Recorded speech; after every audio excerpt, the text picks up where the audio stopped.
Hello there, and welcome to this Substance Designer tutorial. In this video, I'm going to show off some techniques for making stylized height maps in Substance Designer, and hopefully ending up with something that looks about like this. I'm just going to kind of experiment and mess around, but you know, I've done it before, so let's do it again. So first thing, I'm going to just start off here in an empty graph, right? And I'm just going to do some basic things here to start getting some visuals on here, right? So let's just start off with something like a tile random, maybe tile random 2. This one's pretty nice. They've added this pretty recently, I think. Get some better settings on here. Mainly looking to avoid having too much disparity between the individual brick sizes and avoiding these long skinny things like this, which don't really look that great. So let's get that bevel down. Actually, we want that entirely off because we are going to be using some flood fill operations here, and unfortunately you cannot use well, I guess you can. You know, if we use a flood fill with a bevel, it will work. It just may not give us the results that we expect because it's just going to kind of clamp these values for us because it expects a grayscale, or not a grayscale, but like a 1-bit mask in it. So it's going to essentially do kind of like a full contrast operation on it. But we don't necessarily know how it's going to react. So it's better for us to feed just a pure black and white mask into the flood fill here. So yeah, let's get back to this. Get rid of our bevel. We will do some random sizes on here. Let's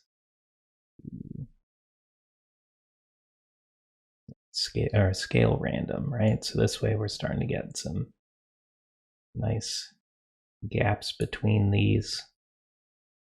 Start messing with the random size a little bit so that's a little bit more uniform. And this doesn't have to be like the final shape output that we use, but let's just use something here to start off with. So we will be using this flood fill node, and we do just want to make sure that we're not getting any sort of merged cells here.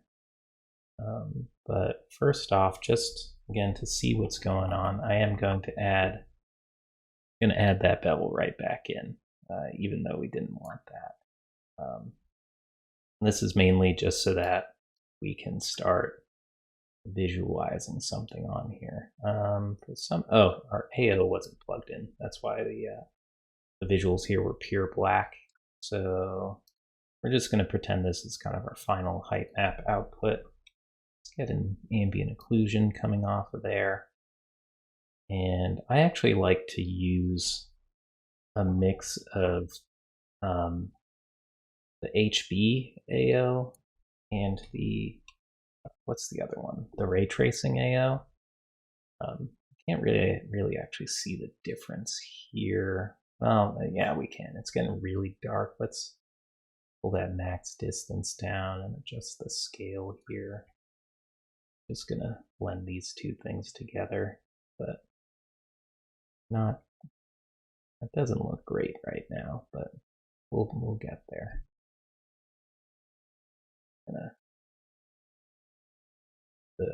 That kind of 50-50 on both of them, the blend here. Plug that in. We're starting to get some depth into our texture. We've got the normal map in, and then I'm also just gonna run a curvature Sobel from here, and this will give us kind of the highlights and some darkening towards edges. And I like to blend this into my base color a little bit, just to kind of crisp things up and to really see what's going on with our shapes here.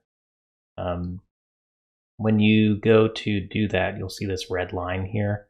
And if you didn't know, what that means is it's attempting to blend a grayscale texture, our curvature, it's the gray, and then this is an RGB color. So we have to actually click on this, and if you press space, the first thing that will pop up is this thing called gradient map, and that converts our it'll convert our grayscale into an RGB texture that we can then blend together. So that's a big thing about Substance Designer that you can just kind of see at a glance here. Anything that's colored like this, that's kind of orangey yellow, that's going to be RGB, and anything that's gray like this is a grayscale texture. Plug that back in. So we actually see that we are getting a little bit of going on somewhere, right? Oh, maybe not. Oh, I could have sworn that I saw some merging between a cell here. But anyway, yeah, this doesn't look great right now. This is, you know, it's just some tiles. One of the first things that I'm going to do is start just kind of messing around with the edges of these shapes a little bit.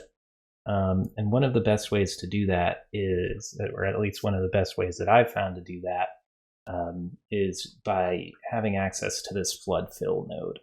And essentially what this node allows us to do is kind of give UVs to each one of these islands here that we create, and just have access to some really cool information that we can do things with. So from the flood fill, I'm going to drag out two separate nodes right now. One is going to be flood fill to gradient.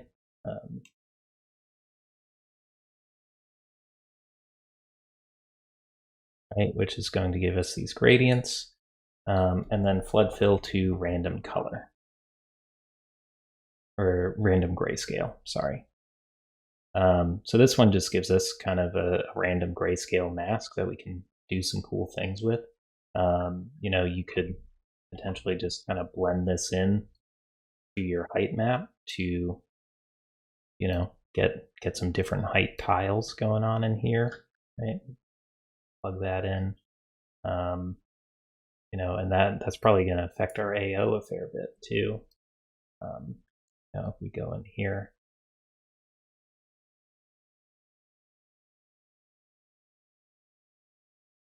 seeing any changes there, yeah, it's definitely going to start affecting our normal map, right? Because it's essentially telling the normal map that these things are at like different heights now, right?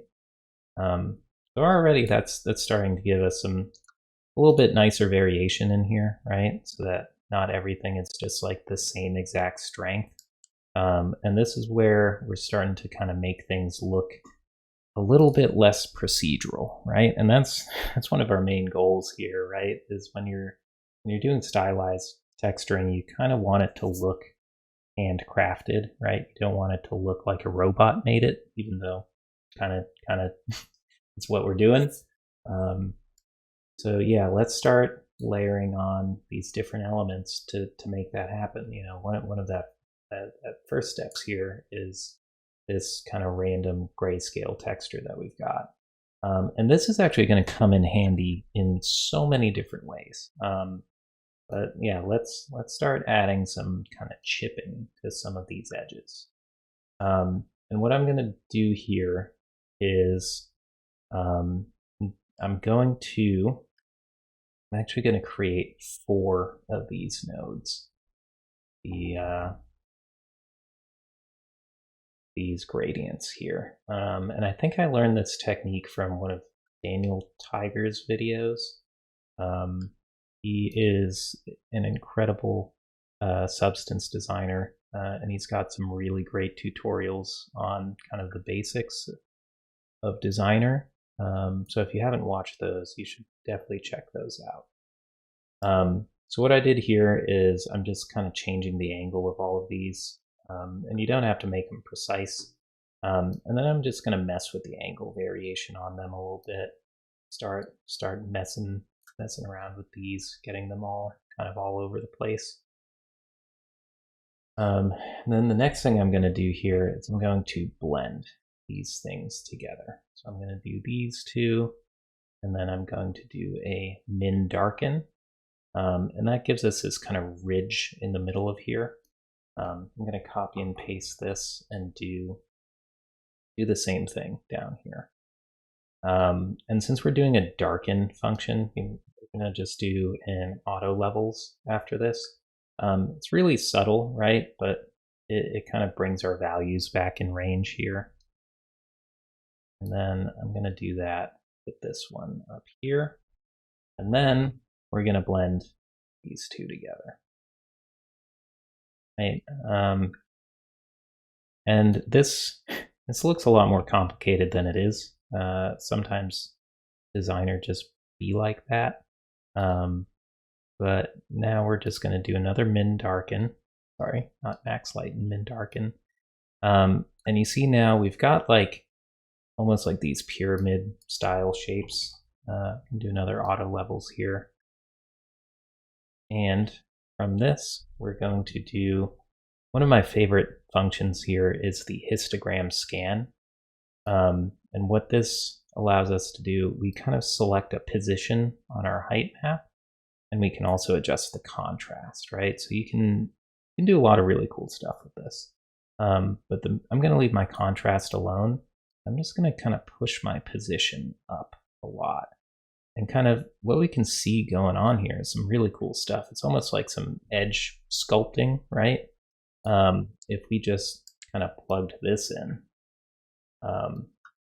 see these kind of, they're pretty geometric. And again, it's very similar and samey across all of it.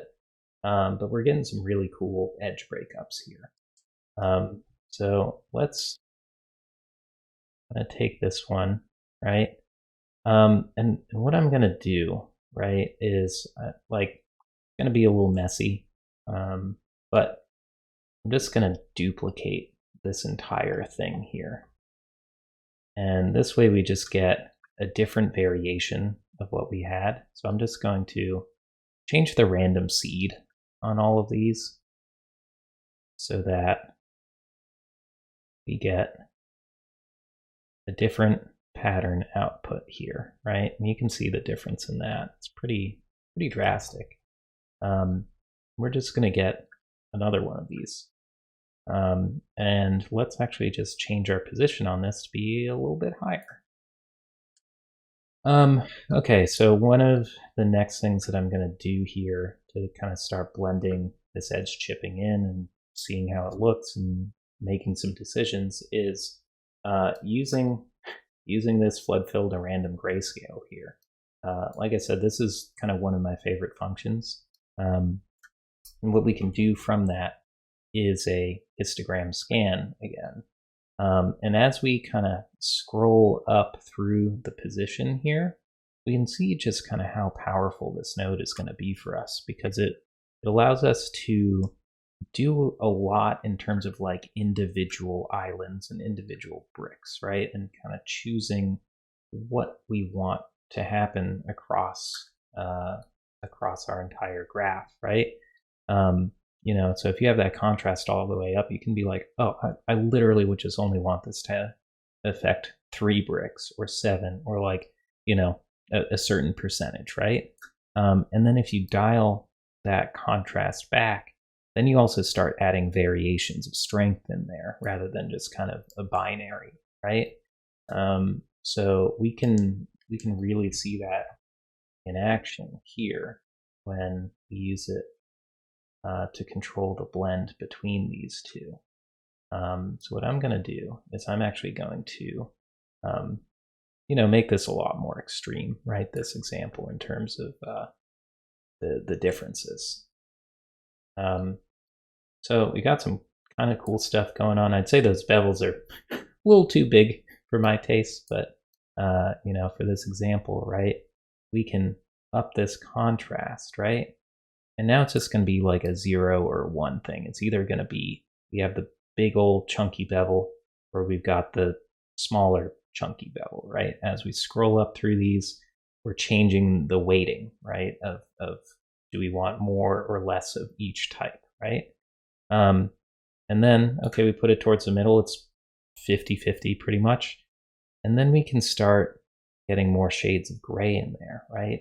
And blending between the two. And you can see in some of these that that's starting to do some kind of cool stuff where we're getting almost like secondary beveling going on and more subtle kind of shapes. So in this case, what I'm going to do is I'm going to do something like, 70, or even let's do like a 60-40 kind of ratio. And I'm going to keep it, pretty gray in there. So some very fluctuating values, right? And let's actually let's scale these down a fair bit. We don't need bevels that large. It's a little much, right? All right, there we go. Maybe a little bit larger. All right. So this is looking like something, I guess. Again, it's still not great and not really what I'm after. Let's actually just start adjusting the number of tiles that we have on here. Maybe we even start with something else, right? Let's even start with like a simple brick or tile sampler maybe, and kind of do some more like offset bricks.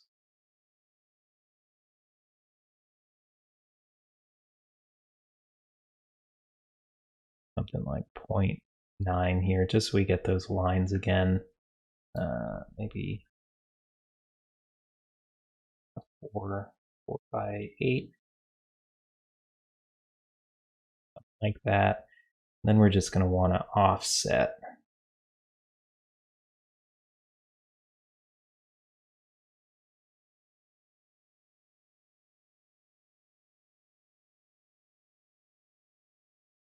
Plug that in for now.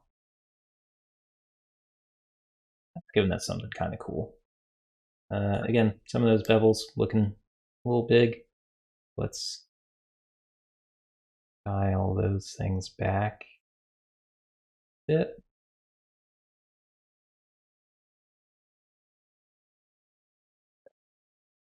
And another thing that I'm going to do, so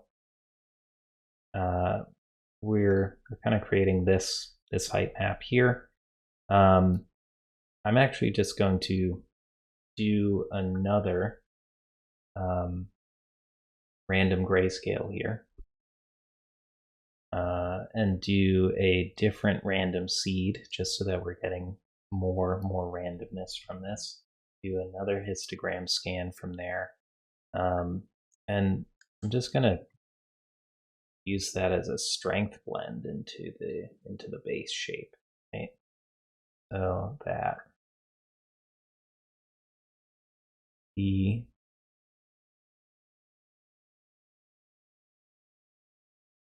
not just getting like the full strength of these the entire time across, right? So if we do something like this, we're gonna get something a little bit more interesting going on. Actually,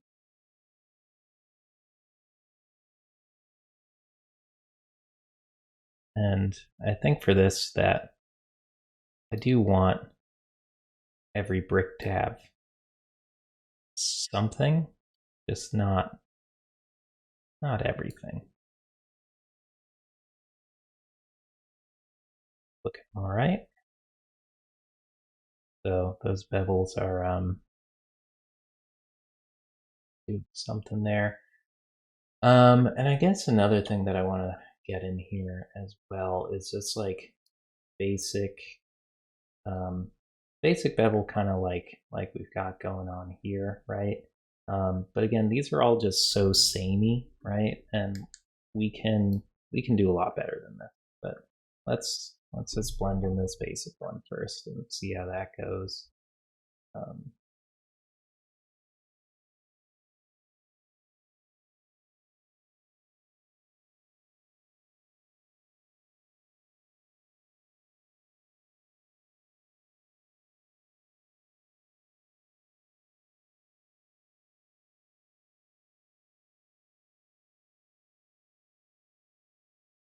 Yeah, okay. And oh, that's the.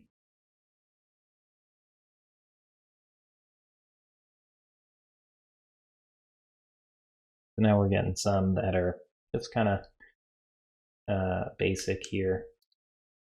And what I want to do now is do some kind of bevel random sizes, right? So what we can do is just kind of, again, duplicate this, and let's do something that's even smaller than that.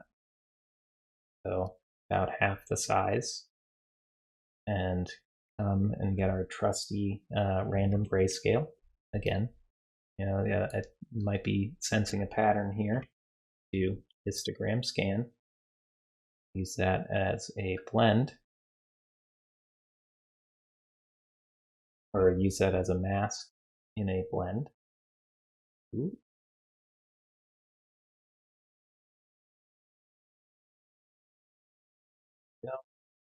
Now we're getting some random beveling sizes on here, and already like starting to get some pretty cool stuff going on. You know, there's a whole lot of work still to be done, but I'm starting to get kind of happy with this.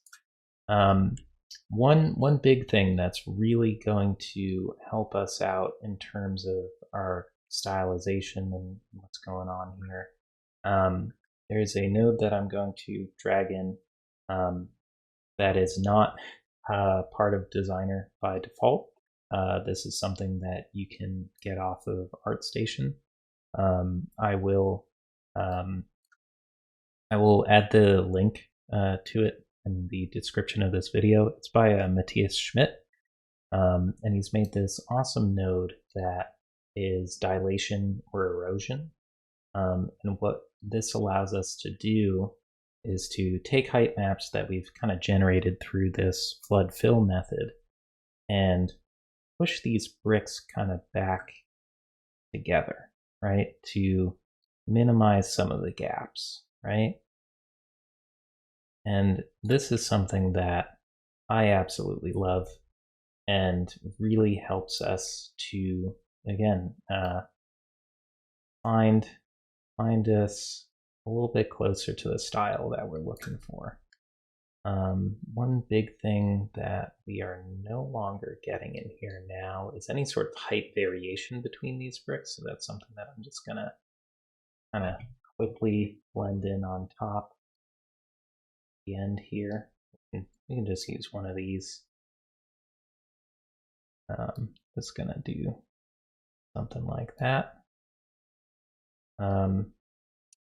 So it's starting to push and pull these a little bit more. I think we can actually start pushing the strength of our normal map a little bit now. Get something pretty cool. And this is where we can actually start seeing some of the differences in those two ambient occlusion methods here. Right, this one a little cleaner, but that's sorry, that's the ray trace AO.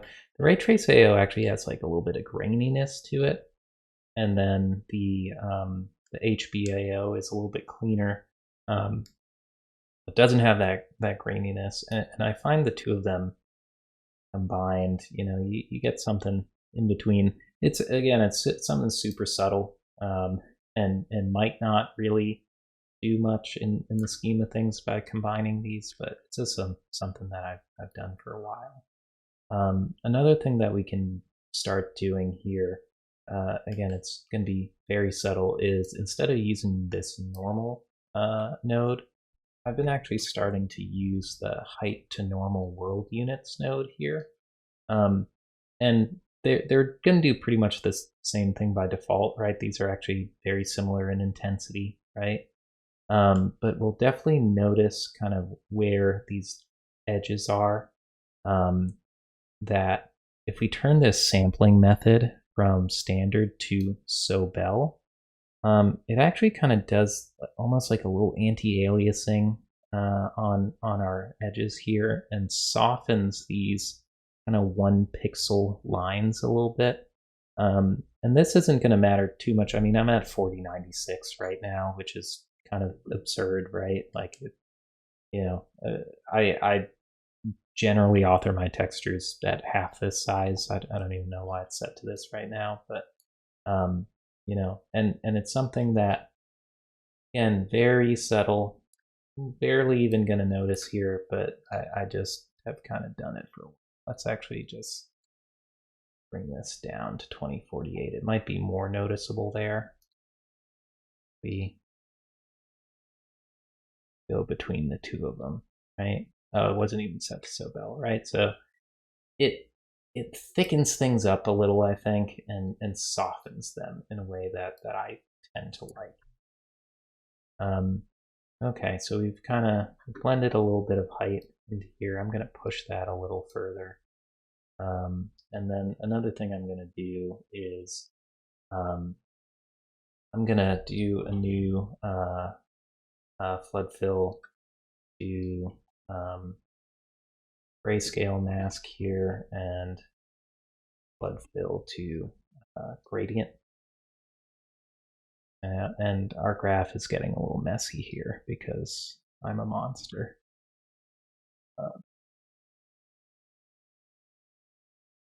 Plug that in, plug that in. We're going to blend this in, and this will kind of put a little bit of gradation on everything.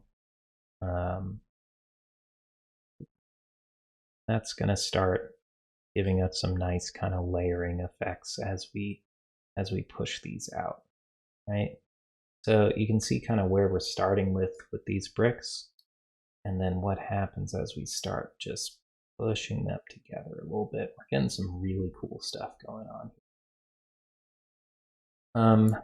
One other thing that I do tend to like to do, even in this early process, is beyond getting the curvature in here, right? We can just grab one of these random grayscales and just blend a small amount of kind of per brick variation into our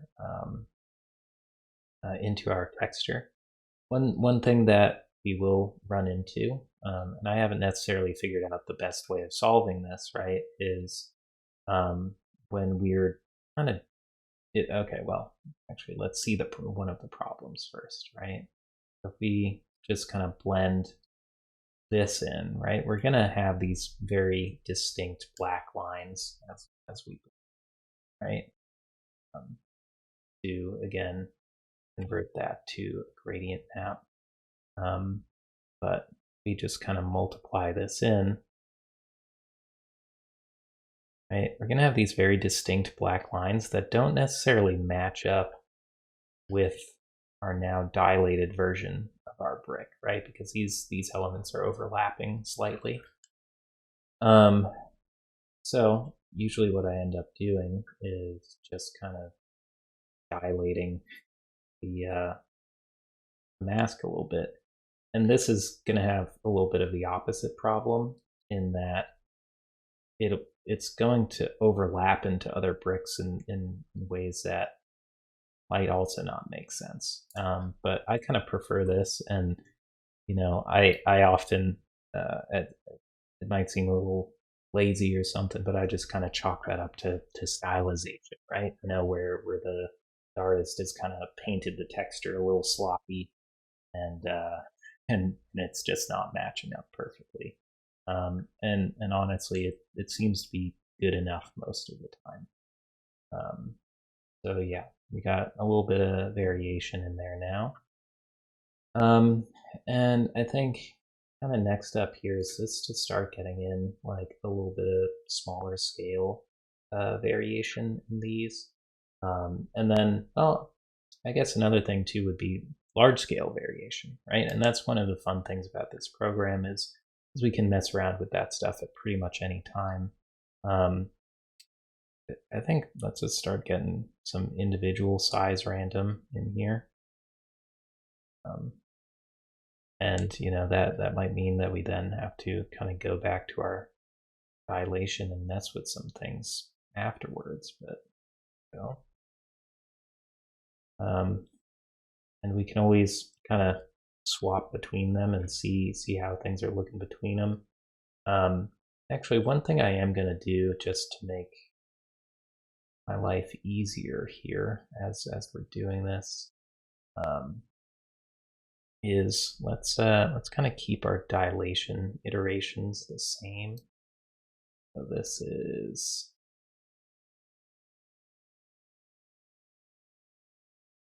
here and here, and we're just going to make this a variable.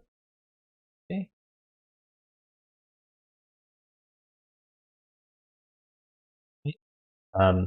So now we can just kind of control that from the main part of our graph here, rather than having to go and select those two nodes individually. So now we can scale up and down on both of those. That's looking all right. I think, you know, maybe a little random rotation too could help a little bit. Just a smidge. Too much is it's not really my thing, but just a little bit there starts to give us some kind of cool stuff going on. And then let's start messing around with a little bit of slope blur. And slope blur is one of those things that I think kind of gets abused pretty heavily, especially by like newer users of Designer. And you know, I'm definitely guilty of it myself. In that it's like, oh wow, that's just like a great way of you know, getting some really awesome you know, edge variation, right? And that's totally true. I'm going to use a fractal sum base here. I've been using this noise a lot more recently. Actually, oh, fractal sum base is fractal sum. I don't know. I guess I haven't been using this one a lot recently.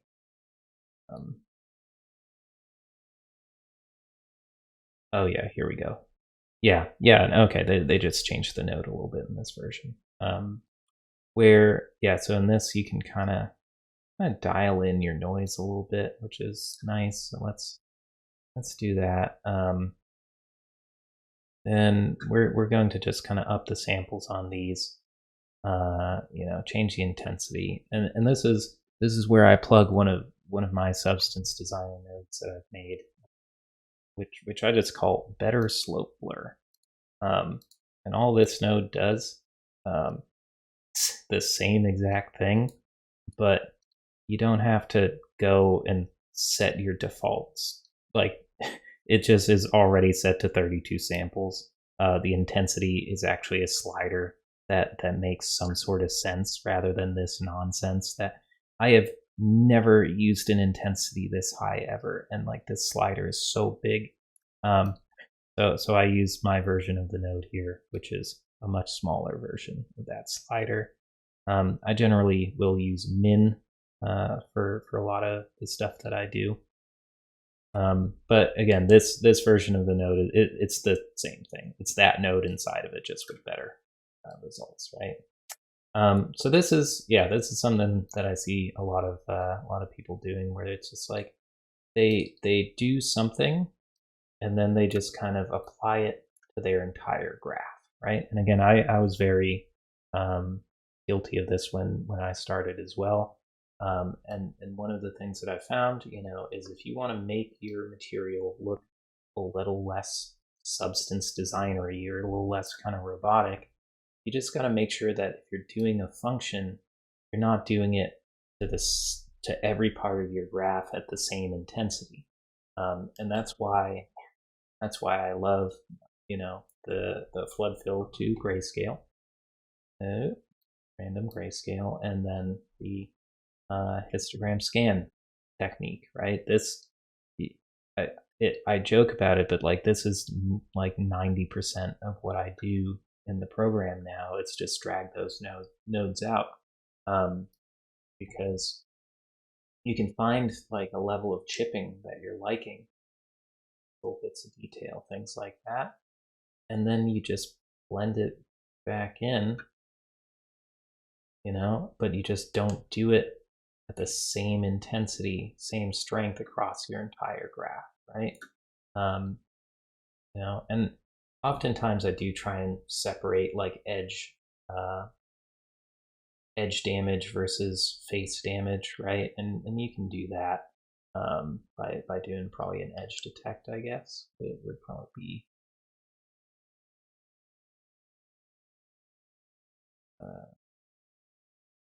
we can get to something like that. Probably just be from the original mask to something like this.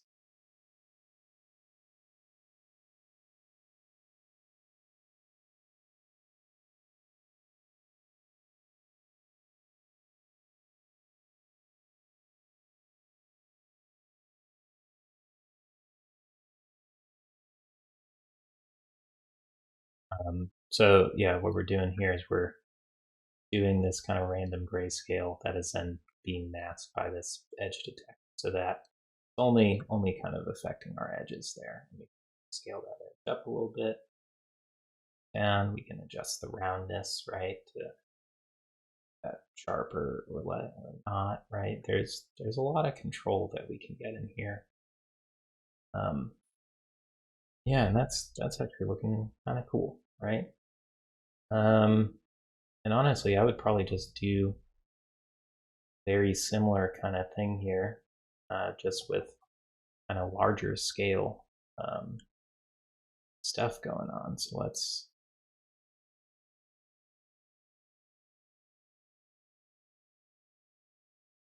see.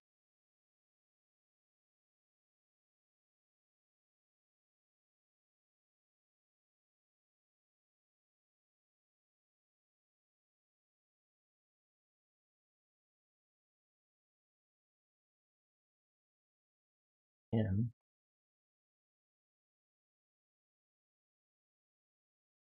could take a different random grayscale there, and maybe we don't do as much with this one. Let's see how that turns. Okay, we still got to do some stuff with that.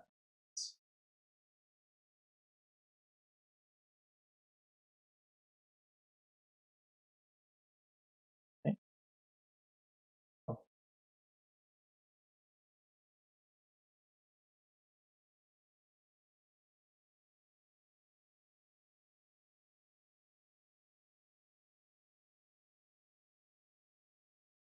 That's beginning to look like something. I'm starting to like these results a fair bit. And a lot of it, I think, again, is just really kind of up to the pattern as well. I think in the other version of this, I ended up with some more subtleties, right? But pretty similar result. And you could, always just sit here and watch me fiddle with this stuff, but I think I'm, about happy with where this has ended up. Maybe we got to push our AO values a little bit. Maybe that'll help. Let's actually just go over that other graph and see the differences. Yeah, I mean it's really not that much different, right? I'm just gonna see if I can make some sense of this, but okay, so I'm starting off with like a much different, larger pattern here. So I'm using a tile sampler and then using a Gaussian noise for both the scale and displacement input. Okay, I haven't done that in a while, so that's a pretty good way of getting some good variation in the initial shapes here. It looks like I'm doing some bevel stuff here, some height stuff, getting a little bit of angle variation in, blending in a bunch of that edge chipping from up here. Does look like I'm going a lot larger scale with one of them, right? Yeah, okay, I'm going way larger scale than just kind of blending that in at a different rate.